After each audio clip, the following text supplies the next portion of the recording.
la ganadería en el país va adoptando, se va acomodando, va incorporando cosas que le ocurren al resto de los procesos, al resto de los sistemas, como entre ellas esta de las cuestiones de precisión, de la información de y la tecnología gestionada a través de instrumentos de trazabilidad electrónica, de sensorización, de gestión de procesos en forma algo más automática.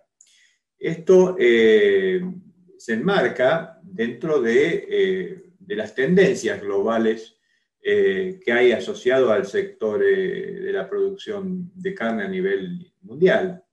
Si listáramos 5 o 6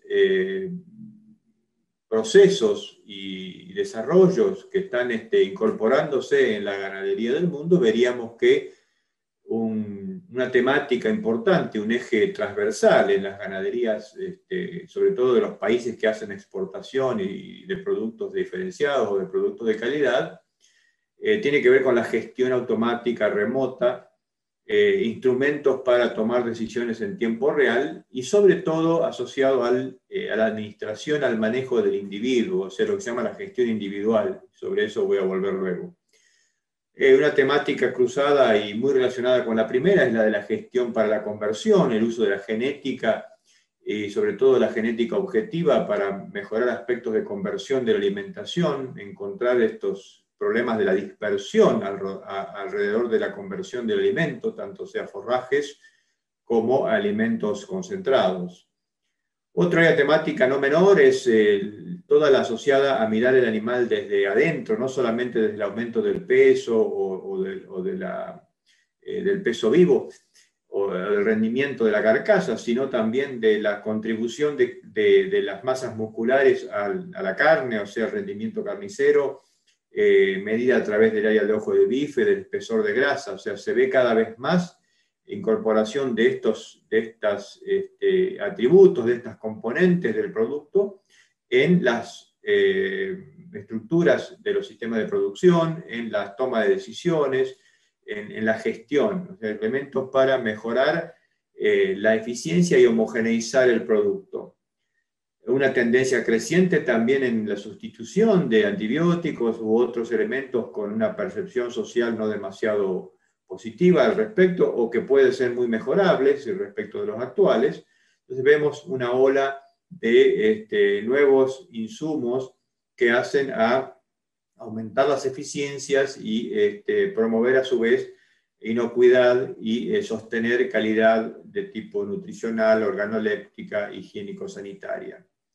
Otro eje central es la nutrigenómica, o sea, la capacidad de la alimentación para disparar expresión de los genes en etapas tempranas.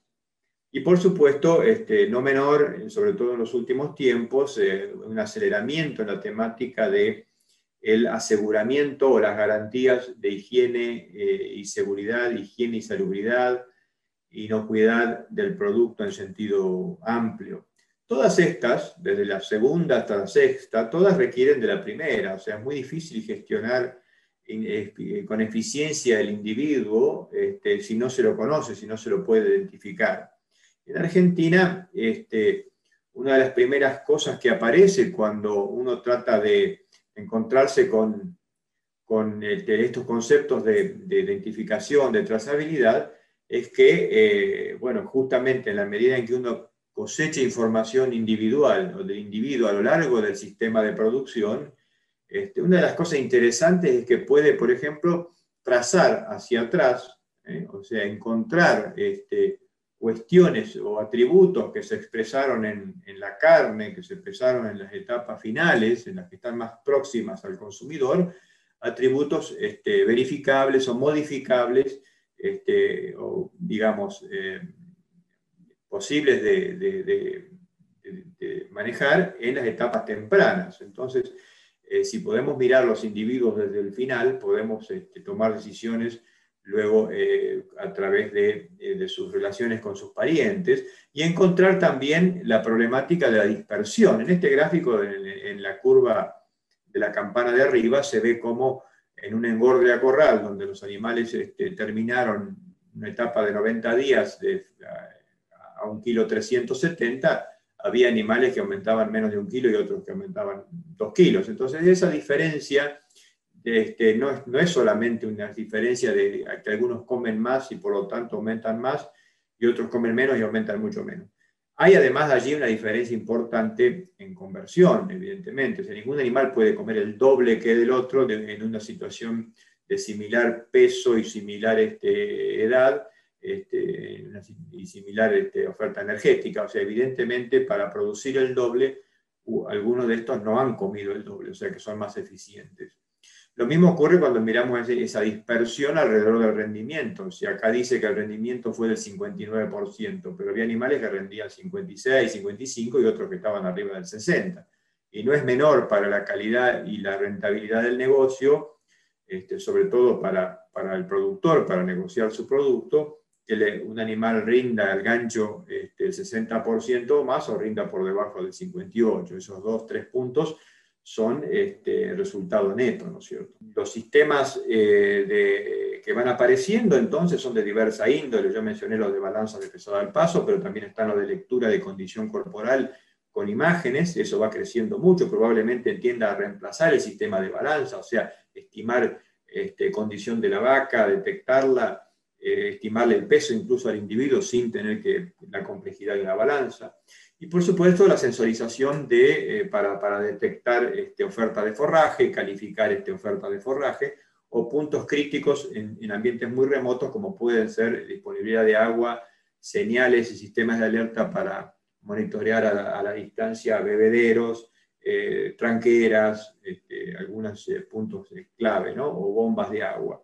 Entonces eso que veíamos tiene la problemática de la conectividad, ¿no es cierto? Cómo transferir sus señales. Bueno, hay sistemas, el sistema LoRa es uno de ellos, y cada vez más van apareciendo sistemas de posicionamiento. Entre los últimos desarrollos que probablemente empecemos a ver en los próximos tiempos, no muy lejos, acá en unos pocos meses, en el mercado internacional, es de directamente, como se ven aquí en el animal, sobre todo de la derecha, caravanas que son activas, de que son capaces de mantener y recargar una batería por actividad del animal y por energía solar, y 1, 2, 3, hasta 4 veces por día mandar vía satelital rápidamente señales o información que queremos, que consideramos sensible. O sea, está bajando en definitiva el costo y el tamaño de los sensores como para poder ser eventualmente instalables en un animal, no significar un trauma para el individuo, que pueda desarrollar una vida normal y que nosotros podamos tener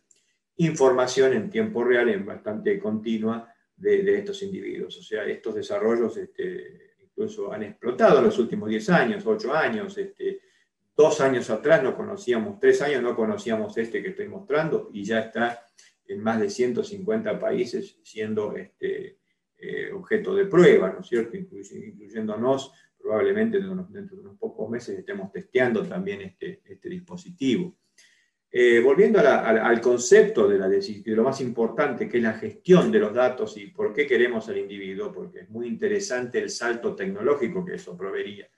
Dejaríamos de manejar grandes grupos para empezar a mirar los individuos. Como en este gráfico se muestra, quien no quisiera saber dónde eventualmente un grupo de individuos tiene un salto importante de peso, como puede ser un momento de parición, o el individuo el que estamos mirando y no el grupo. Entonces ya estaríamos imaginando la gestión casi individual, o sea, cada vaca en su vida y no necesariamente el gran rodeo. Eso ha provocado en la lechería, por ejemplo, un salto importantísimo de eficiencia. Se logró a través de distintos instrumentos gestionar el punto del individuo. O, por ejemplo, mirar la distribución, como en este caso, de un periodo de 90 días de servicio, al poder mirarlo dentro del sistema, o sea, mirarlo a través de los individuos, podemos descubrir que, por ejemplo, dentro de ese rodeo tenemos en realidad más de uno, tenemos distribuciones distintas de los animales y podemos trazarlos, seguirlos hasta el final, ¿no?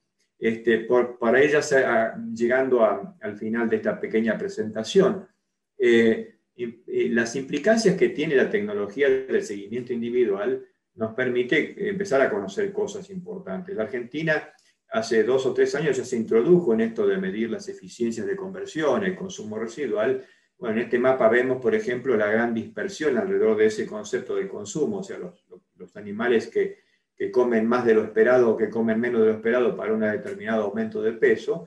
Podemos ver que hay dispersión y que hay cosas muy interesantes, que hay animales que comen menos de lo esperado, por ejemplo, en el cuadrante inferior derecho, pero aumentan más de lo esperable para ese grupo. Consecuentemente, podemos identificar, como yo decía, animales eficientes, ver si eso se transmite a sus generaciones o a su progenie, e incluso evaluar desde la progenie a los progenitores. O sea, eso se está haciendo en muchas partes del mundo, va creciendo rápidamente.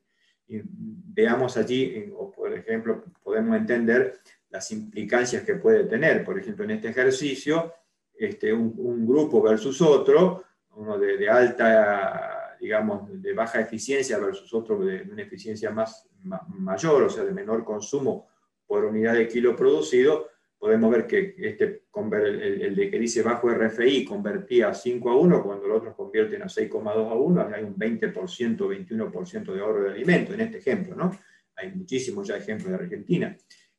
¿Quién no quisiera ahorrar el 20-25% del alimento para producir el mismo kilo producido, el mismo kilo generado, ¿no es cierto? Entonces, y eso tiene implicancias no solamente de eficiencias en el uso de los alimentos, sino en la gestión ambiental, o sea, tiene correlaciones con menores emisiones, con cuestiones de bienestar animal. Pero todas estas cosas, toda esta sensorización y esta captura de datos no requiere de una gestión muy precisa, y la gestión de los datos y el software de fondo es tan importante como el sensor. Y eso tenemos que decirlo, y ya hay tecnologías y herramientas en Argentina, pero hay todo un tiempo de desarrollo que todavía está ocurriendo. Entonces, cerrando, yo creo que las tecnologías estas de la precisión y de la electrónica se están miniaturizando y están desarrollando oportunidades, permitiendo rediseñar sistemas, y sobre todo focalizados en esto de poder mirar al individuo, en primer lugar. Y luego la detección o la sensorización y gestión remota de algunos puntos clave, como mencioné, que pueden aumentar realmente la eficacia y la eficiencia en el uso de los recursos que disponemos de los sistemas de producción. Nada más y muchas gracias.